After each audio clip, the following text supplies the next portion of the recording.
Mesdames et messieurs, ravi de vous retrouver sur Panafrique Média dans le cadre de votre rétro hebdo. Tout de suite, les titres. Première journée de réflexion au sein des démocrates libres ce samedi 2 décembre en vue d'élaborer le nouveau canevas du parti. En société, le tronçon AONG Carrefour B2 dans le 4e arrondissement de la commune de Libreville en puté état. Les usagers ne savent plus à quel sens se vouer. Notre équipe sur le terrain a pu constater les dégâts. Les détails dans quelques instants.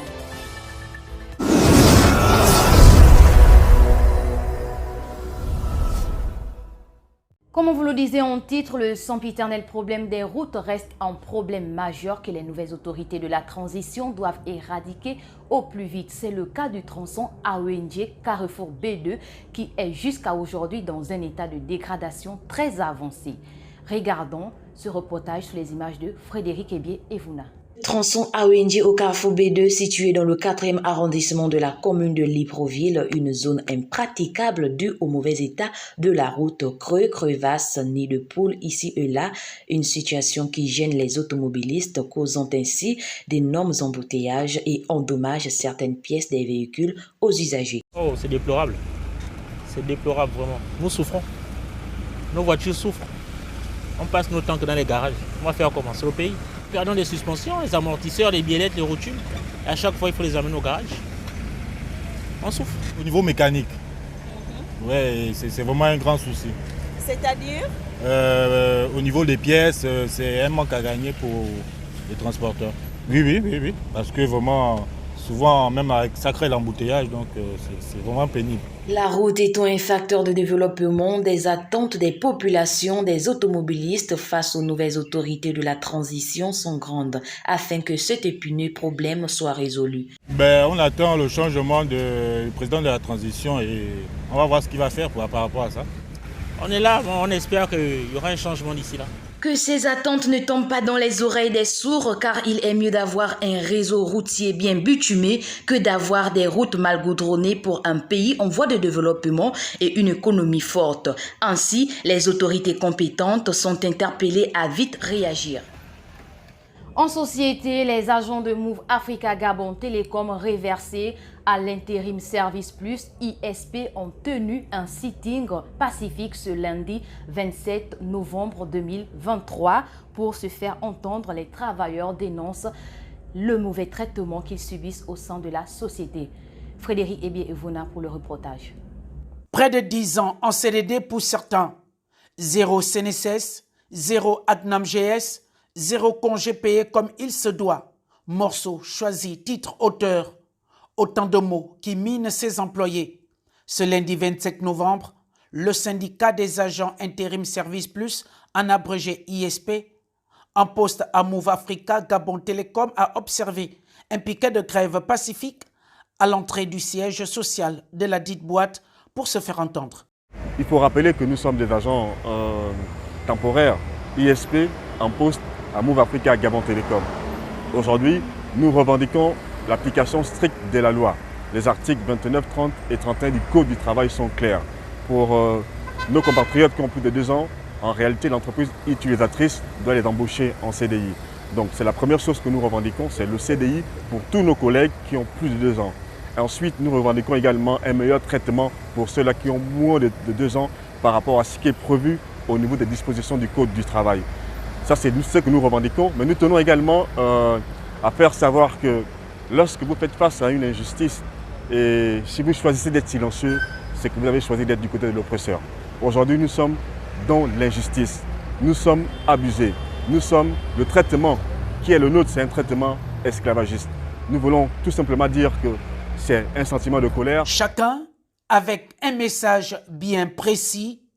Les employés dénoncent ici le mauvais traitement qu'ils subissent, un traitement qui n'a rien à y voir avec le Code du travail en vigueur. En attendant nos contrats, nous nous retrouvons déversés à ISP avec injonction de signer des contrats sans avoir même pris connaissance de cela. Et aujourd'hui encore, quand on essaye à chaque fois de se relever pour essayer de faire mention de cela, toujours est-il que ce Gabon Télécom qui s'élève en premier pour essayer de nous intimider. Aujourd'hui, pour cette grève que nous observons aujourd'hui, ça fait près de 2 mois. Au début de cela, nous avons un collègue qui a été licencié du côté d'Angondje, juste pour avoir pris part à cette grève. Et Gabon Télécom dit aujourd'hui qu'ils n'ont pas la même mission, non. Récemment, pour nos collègues qui ont essayé d'observer le service minimum, les mêmes Gabon Télécom ont pris leur téléphone dans l'optique de les menacer afin de signer un CDI qui n'a pas de sens. Je dis bien qu'il n'a pas de sens parce que ce dernier nous a été transmis, il n'a aucune valeur juridique. Un CDI où vous vous retrouvez avec 4 articles et après qui vous sautez à 9e article, mais où sont passés les 5 autres articles? Un CDI qui ne joue pas en ta faveur. Des licenciements abusifs, le manque de respect aux employés avec des propos fallacieux, des comportements un peu orthodoxes, les agents ne veulent qu'une seule chose, le respect et l'applicabilité du code du travail. Aujourd'hui, nous sommes dans l'injustice. Nous sommes abusés. Le traitement qui est le nôtre, c'est un traitement esclavagiste. Nous voulons tout simplement dire que c'est un sentiment de colère. Nous appelons les plus hautes autorités à appliquer la loi par rapport à ce qui nous concerne, par rapport au contrat d'émission, par rapport également aux contrats les contrats d'émission et les contrats d'intérim. Voulant ainsi équilibrer l'information auprès de la direction générale, la presse a été rabrouée. Aucun respect pour le 4e pouvoir. Vivement que ces pères et mères de famille trouvent gain de cause à leurs revendications. Toujours en société, la rentrée syndicale des 3 syndicats du ministère de la Culture, de la Jeunesse et des Sports, suivie d'une assemblée générale, objet d'énoncer les mots qui minent ce secteur. Regardons cet élément sur les images de Frédéric Ebié-Evouna. Rentrée syndicale des syndicats du ministère de la Culture, de la Jeunesse et des Sports ce mercredi 29 novembre, suivi d'une assemblée générale dont le palais de sport a servi d'accueil pour ce mouvement. Pendant ce conseil, de grands points ont été soulignés, notamment la situation administrative des agents qui perdurent depuis plus de 15 ans et les différents concours qui se font, à savoir ENA, INGS, ENAM et l'EPCA. Nous constatons que depuis un bout de temps, il y a l'amalgame, c'est-à-dire il y a un flou autour de l'organisation du concours d'entrée de l'INGS. Nous sommes compte de la manière que c'est fait. Vous savez que ce qui est fait sans le représentant des agents est contre les agents. Il y a plus de 10 ans aujourd'hui, on a instauré une loi qui n'existe nullement pas pour recruter les enseignants qui reviennent de l'éducation nationale et les faire les conseillers de jeunesse. Sous prétexte que l'agent a le droit de changer de corps. Si l'agent a le droit de changer de corps, pensez-vous que moi, qui régit de la loi 24-22, qui trace la responsabilité de tout un chacun, c'est-à-dire le couloir de tout un chacun, je peux aller faire le concours de l'ENS? Je ne pense pas. Je ne pense pas. Mais si c'est le cas, pourquoi c'est seulement dans le secteur jeunesse où on dit les enseignants peuvent rentrer? Pourquoi dans le secteur sport, on n'autorise pas aux mêmes instituteurs et aux enseignants de faire les conseillers sportifs et les professeurs d'EPS? Pourquoi les balances chez nous, c'est au secteur jeunesse qui est un fourre-tout, une poubelle? Nous disons non. Lors de cette assemblée générale, la présidente de la coalition CONAPSAC, Sinapec, dénonce ce qui suit. Nous avons par exemple nos sortants écoles. Ils étaient au nombre de 21. Promotion 2021. Quand les postes budgétaires avaient été octroyés, ça a été le bal masqué du secrétariat général du ministère de la Culture et son syndicat. Nous sommes d'abord des agents propres du ministère de la Culture. Et nous travaillons directement à l'école d'art et manufacture. Et nous connaissons les 21 sortants écoles. Malheureusement, les 6 sont là, ils sont en train de se chercher. Nous demandons directement au CTRI de jeter un regard favorable au sein du ministère de la Culture. Parce que le ministère de la Culture était en grève depuis 2018. 2018 avant le 30 août. Nous avons fermé l'école d'art et manufacture, nous avons fermé le ministère de la Culture parce que nous étions maltraités. Les syndicats du ministère de la Culture, de la Jeunesse et des Sports lancent un appel aux nouvelles autorités de la transition afin d'éradiquer les nombreuses embûches qu'il y a au sein de ce secteur. Le ministre en charge des Travaux publics a remis le 29 novembre 2023 du matériel roulant en vue d'impulser une nouvelle dynamique au sein de ce département ministériel. Le compte rendu avec Priscan Sam sous les images de Frédéric Evuna. Les nouvelles autorités à la tête du ministère des Travaux publics résolument décidées à rendre à ce département ministériel ses lettres de noblesse en sommeil depuis 11 ans. Ce mercredi 29 novembre 2023, le général Flavien Nzengi Ntundu a offert à la Direction générale des Travaux publics du matériel roulant pour l'entretien du réseau routier, d'une valeur de 1,7 milliard de francs CFA. Le général a salué l'oreille attentive du président de la transition, chef de l'État, qui a su rapidement répondre à l'appel du bien-être de la population. Je voudrais, au moment où nous réceptionnons ce matériel, lancer un hommage à l'adresse du président de la République pour n'avoir ménagé aucun effort afin de trouver le budget nécessaire pour lancer l'équipement de notre département en matériel lourd pour reprendre l'entretien des travaux, l'entretien des routes en terre après un séjour, après une durée de plus de 11 ans sans entretien routier.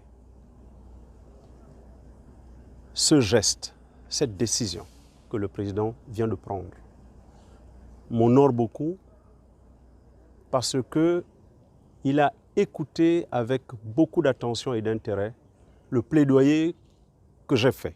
Il est temps de reprendre du poil de la bête, a-t-il affirmé en pointant du doigt les entreprises privées qui ont provoqué l'état comateux dans lequel était plongé ce département, quand bien même elles n'ont pas su respecter leur contrat qui n'a que trop coûté cher à l'État. Nous avons encore sur cette route un segment de 308 km en terre. Pour entretenir ces 308 km en terre, nous avons commis 3 entreprises. Et peut-être qu'on va encore diviser ça en quelques lots, mais le coût pour entretenir les 308 km s'élève à plus de 4-5 milliards. À partir de cet instant, nous devons revenir, lorsque tout sera bouclé, nous devons revenir sur cette route en terre 1 an ou 2 ans après.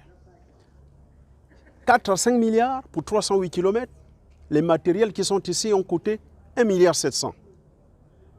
Vous comprenez aisément qu'il est mieux d'opter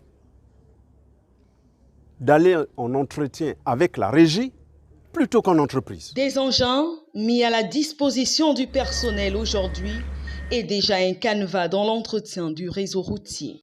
Ce matériel arrive à point nommé. Nous allons composer la deuxième équipe pour que nous ayons, sur ces 308 km déjà, pour le compte du ministère des Travaux publics, 2 équipes qui vont intervenir, l'une sur 150 km, l'autre sur 150 ou 68 km. Et si d'aventure, d'ici mars, nous avons encore l'acquisition d'autres matériels, on pourra renforcer d'une 3e équipe tampon pour rendre ce segment de route praticable. Ce sont 12 engins qui ont été offerts aujourd'hui, dont un doublé de chaque. Bulldozer, niveleuse, chargeur sur pneus, pelle hydrochenille, camion benne et véhicules d'entretien. Cependant, une épine demeure au pied du général Flavien Nzengi Ntundu, la ressource humaine. Le président de la transition, chef de l'État, Brice Clotaire Oligui Nguema, a assisté le 1er décembre 2023 à Dubaï à la 28e conférence des partis, cérémonie au cours de laquelle il a prononcé son discours de circonstance tout en présentant les objectifs que son pays, le Gabon, s'est assigné dans le domaine de la préservation de l'environnement. Nous vous proposons d'écouter un extrait de son discours. Au moment où s'ouvre cette COP28, je voudrais relever l'importance du premier plan que le Gabon accorde aux présentes assises. Permettez-moi d'exprimer ma profonde gratitude à Son Altesse, Cheikh Mohamed bin Zayed Al Nahyan, et au peuple émirati pour la chaleur et l'accueil réservé à la délégation gabonaise. Depuis l'accord de Paris sur le climat, force est de constater que nos COP sont loin d'atteindre les principaux objectifs visés. Je saisis donc l'opportunité que m'offre cette illustre tribune pour souligner la nécessité d'évaluer la mise en œuvre effective des résolutions de ces rencontres. Altesse, Excellences, Mesdames et Messieurs, je vous parle d'un pays, le Gabon, qui représente 11% du bassin du Congo, possède 88% de couverture forestière et tient un rôle essentiel dans l'action climatique mondiale. Je vous parle d'un pays qui est un véritable puits de carbone à préserver, qui absorbe 4 fois plus de tonnes qu'il n'en émet, en stockant chaque année dans ses forêts plus de 100 millions de tonnes. Je vous parle d'un pays qui a très rapidement compris la nécessité de préserver ce patrimoine naturel afin de léguer à ses enfants et à l'ensemble de l'humanité un avenir durable. Je vous parle encore de mon pays, le Gabon, qui a régulièrement été cité en exemple et fait l'objet de félicitations internationales pour sa position parmi les leaders mondiaux dans la lutte contre les changements climatiques. Mon peuple aspire à continuer dans la préservation de ses forêts, riches en biodiversité. Mais en échange de quoi? Des certificats de bonne conduite? Hélas, ils ne se mangent pas.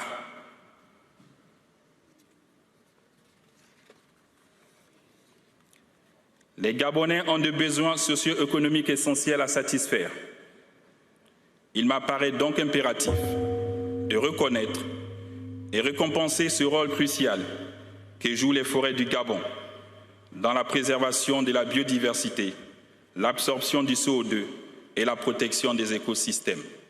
En politique, ouverture des travaux de la première journée de réflexion au sein du parti politique Les Démocrates Libres, conduite par son président, le Dr Akouré Davé, avec pour thème bilan et perspective. Compte rendu de Pris Kansam sous les images de Frédéric Ebié et Vouna.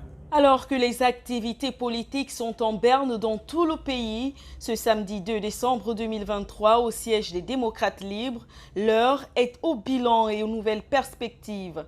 C'était donc à l'occasion de la première journée de réflexion réservée aux cadres du parti et aux anciens candidats en vue des prochaines échéances électorales. Des militants et cadres venus de l'intérieur du pays pour élaborer ce qui constituera désormais la pierre angulaire des Démocrates Libres.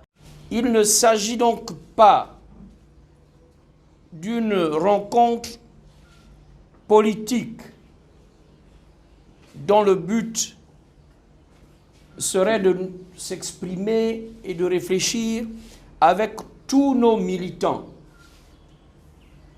Mais il s'agit ici de conduire une réflexion par un petit groupe. Cette réflexion sera ensuite soumise au plus grand nombre. Si la prise de pouvoir par les militaires le 30 août dernier est une action salvatrice, il serait cependant juste de reconnaître la responsabilité de tout un chacun dans la situation actuelle du pays. Notre pays, le Gabon, vit à l'heure actuelle une nouvelle étape de son histoire depuis le 30 août 2023.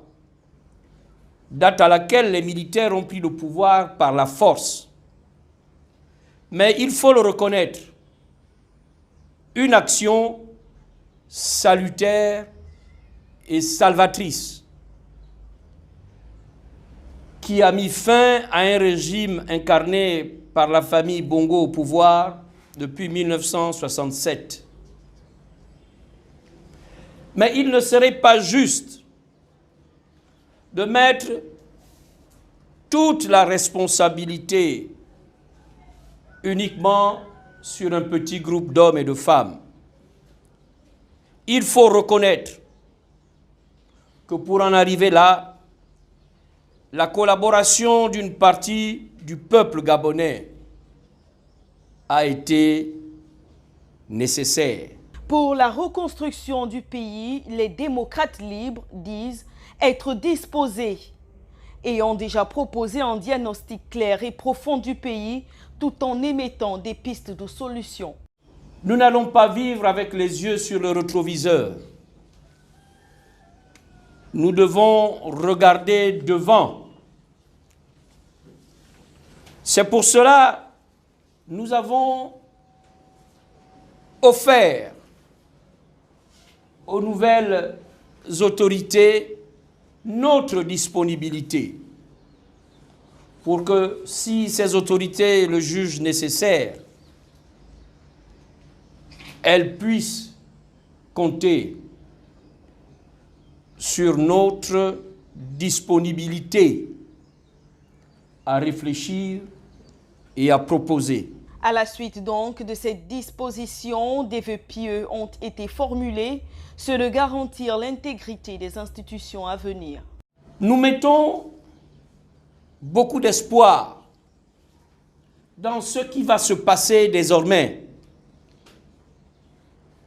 Nous souhaitons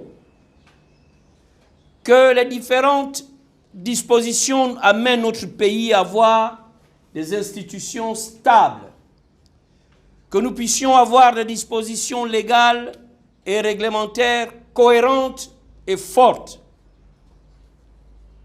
qu'il y ait des verrous juridiques pour que nos lois et nos règlements ne soient pas modifiés au petit bonheur la chance pour servir des intérêts spécifiques. De l'Alliance pour le Nouveau Gabon aux démocrates, puis aux démocrates libres, le docteur Akouré Davin, président de cette formation politique, demeure ferme dans ses convictions. C'est ce qui a d'ailleurs été à l'origine de la scission au sein du groupe Les Démocrates. Cette nouvelle formation ambitionne donc apporter une nouvelle offre politique, transformationnelle et pragmatique, garantissant la libre expression, l'éthique et l'intégrité politique. Point final à cette rétro hebdo, mais avant tout, rappel des titres. Première journée de réflexion au sein des démocrates libres ce samedi 2 décembre en vue d'élaborer le nouveau canevas du parti. En société, le tronçon AONG Carrefour B2 dans le 4e arrondissement de la commune de Libreville en puté état. Les usagers ne savent plus à quel sens se vouer. Notre équipe sur le terrain a pu constater les dégâts. Merci de nous avoir suivis. N'oubliez pas l'information continue sur Panafrique Média.